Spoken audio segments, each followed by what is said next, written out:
பயத்தோடு வாழணும், கூட பக்தியோடவும் வாழணும்.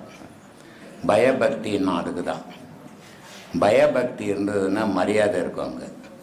அந்த பயபக்தியோடு வாழும்போது அவன் தைரியமாக வாழ்வான். ஆனால் அந்த பக்தி இல்லாதவனுக்கு பயம்ன்றது இயற்கையில் இதயத்திலே இதய கோளாறுகள் இருந்தால் இயற்கையான பயம் ஏற்படும். ஆனால் தேவையில்லாத தைரியசாலி கூட பயத்தை உண்டாக்கிப்பான். ஏன்னா அவன் செய்கிற தவறுகளால். நம்ம எப்படி வாழறது, என்ன பண்ணுறது, ஏது பண்ணுறதும் குழப்பிக்கின்னு அவனே வாழ வேண்டியவனே தானாக வாழ்க்கையை கெடுத்துப்பான். ஆனால் பயம் இருக்கணும். எதுக்கு பயப்படணுமோ அதுக்கு தான் பயப்படணும். எல்லாத்துக்கும் பயந்துக்கின்னு இருந்தீங்கன்னா வாழ்க்கை வீணாக போயிடும். தைரியம் இருக்கணும். எதுக்கு தைரியம் இருக்கணுமோ அதுக்கு எல்லாத்துலேயும் தைரியசாலின்னு நான் போனீங்கன்னா உன் வாழ்க்கை விபரீதமாக மாறி